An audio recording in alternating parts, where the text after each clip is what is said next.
Je m'appelle Alain Pinsat, je suis retraité de la société Orange, ex-France Télécom. J'étais embauché en 1996, après la privatisation, ou en même temps, je ne me souviens plus, ça coïncidait à peu près. Donc sous régime de droit privé. Euh, en arrivant dans cette entreprise, j'ai senti que on était dans un autre climat social à cette époque-là, avec plus de sécurité au niveau de l'emploi, des conditions de travail, du respect des diverses règles de sécurité, voilà. Dans une atmosphère sociale qui me semblait très différente du monde d'où je venais.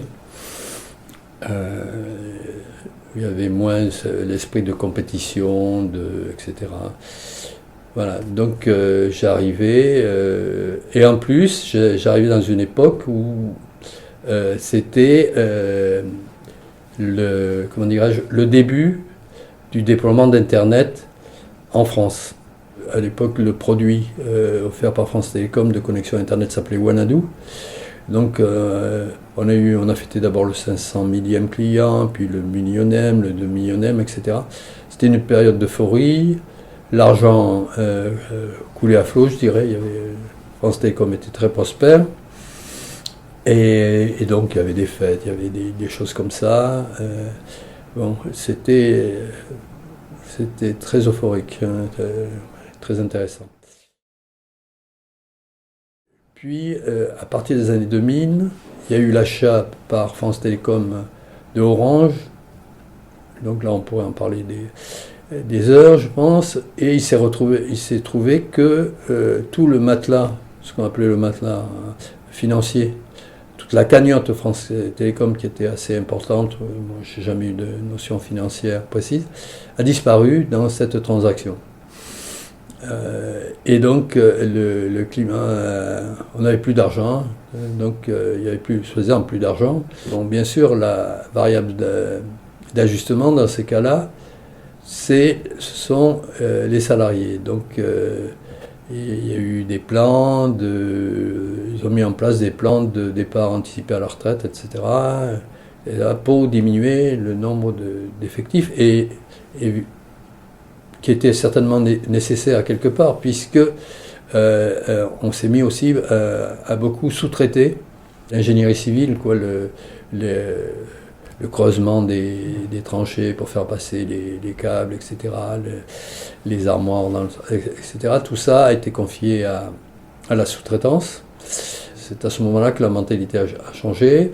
On a bien insisté, il n'y avait plus d'usagers, il y avait des clients. Après la défaite de Jospin en 2002, France Télécom a été accusée d'exercer un monopole excessif. Et donc il a fallu qu'on s'ouvre à la concurrence, en particulier dans les centres de commutation. Les techniciens qui devaient faire ça ronchonnaient, ils avaient l'impression que... Voilà. Mais bon, ça a été fait quand même. Parce que les concurrents, eux, je pense comme la SNCF, les concurrents n'ont pas créé leur réseau téléphonique ou leur réseau. Ils ont utilisé le réseau de France Télécom. Voilà.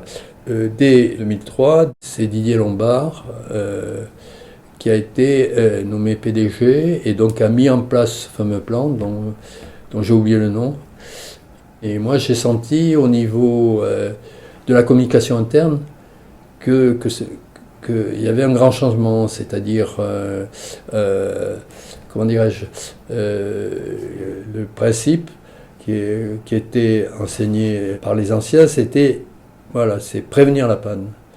On agissait à titre préventif. Si on savait qu'il allait avoir une panne, qu'il y avait un équipement qui était en fin de course ou qui donnait des signes de dysfonctionnement, donc on intervenait. Et donc, dans cette culture préventive de la panne, il y avait aussi le service public. Donc la notion de service public, il fallait assurer que le téléphone arrive bien, surtout dans des vallées des Alpes ou des Pyrénées, par exemple, dans des endroits un peu retirés, même si, effectivement, ça coûtait de l'argent, parce qu'il fallait tirer des lignes, etc. J'imagine que ça doit être pareil pour l'électricité, par exemple. Et donc, on nous a réunis et on nous a dit non, ça c'est fini. Et je me souviens très bien l'expression de la personne, je ne sais plus qui était cette personne, qui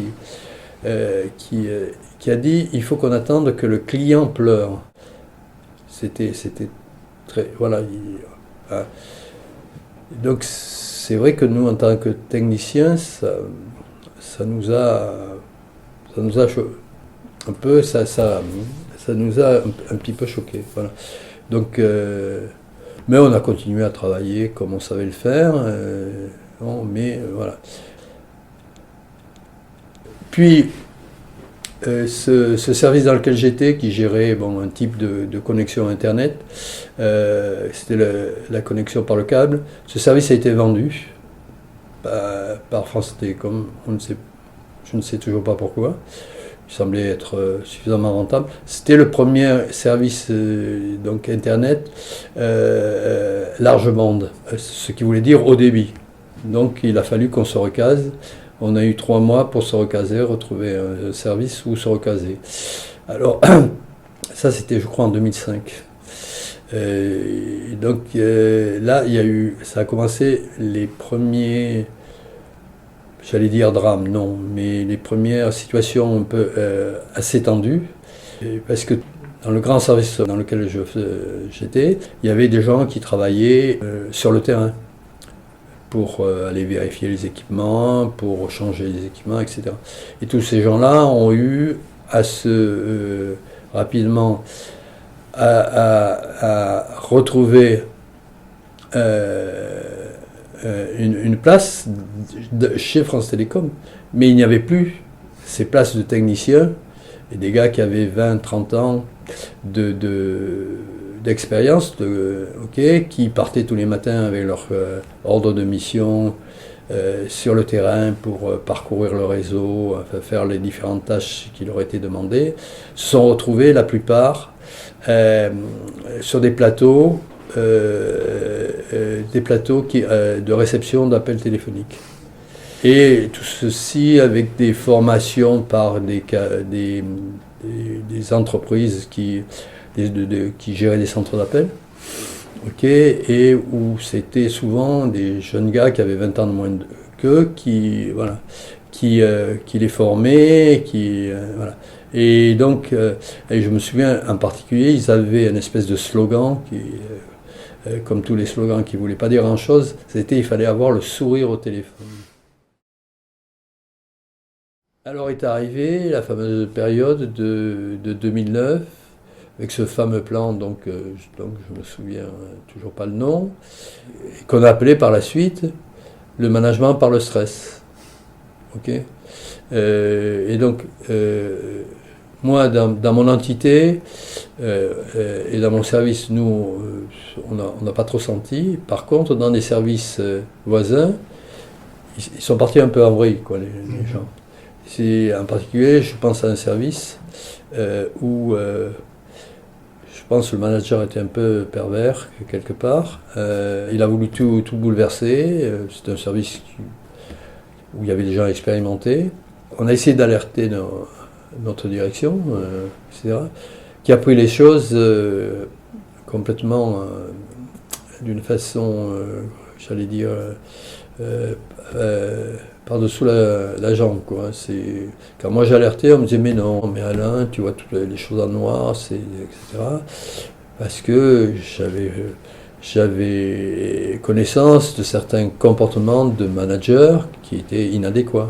J'ai appris par la suite, et c'est devenu, comment dirais-je, de notoriété publique, qu'il y a eu une formation de managers pour inculquer ces notions de management par le stress, avec tout un protocole. C'était un véritable protocole de comment, par exemple, faire accepter par un salarié une décision le concernant. Il fallait souffler le chaud, le froid, par exemple. Il fallait le stresser. Et puis, quand il était stressé, ensuite, on leur expliquait qu'il y avait une période de deuil parce que suite à ce stress, etc. Et donc, il fallait attendre une période dans laquelle il faisait son deuil de quelque chose. Et il a fallu suite à ce qu'on appelait l'externalisation ou l'offshoreisation. Offshoreisation, offshore, ce qui voulait dire que des services partaient dans des pays étrangers, en général où il n'y avait pas le même droit social qu'il y avait en France. Donc en particulier, il y a des services qui sont partis en Inde, beaucoup.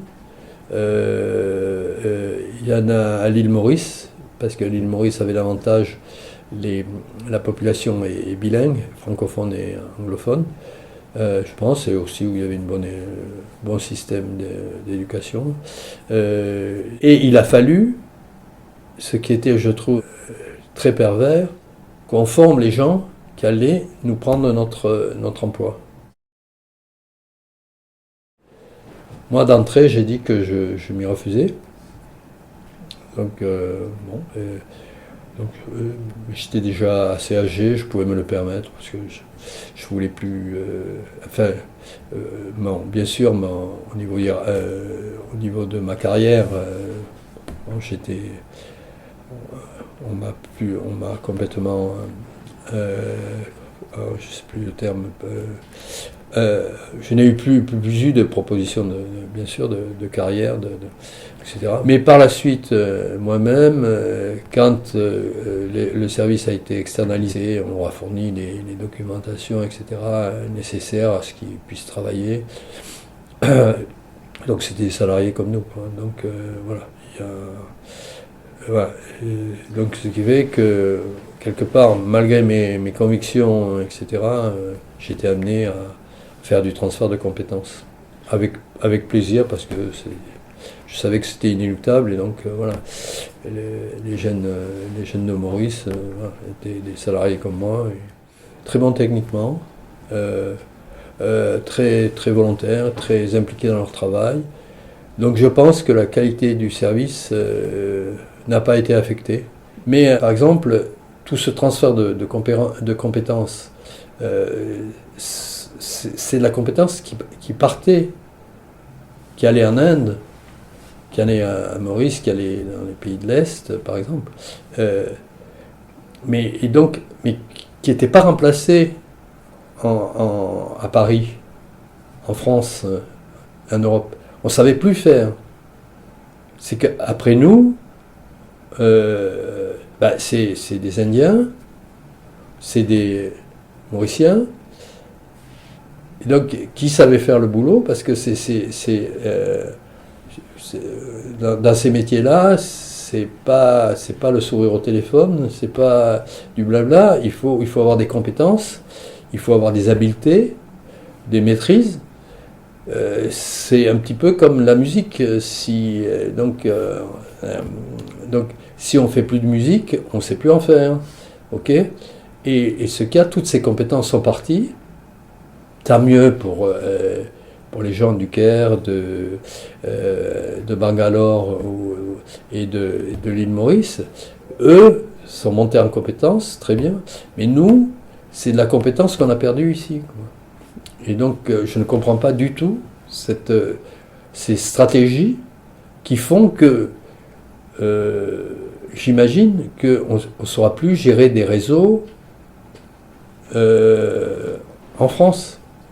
On aura des grands ingénieurs peut-être, mais toutes les petites mains, on perd la maîtrise de certains outils qui peuvent être très importants pour la vie d'un pays.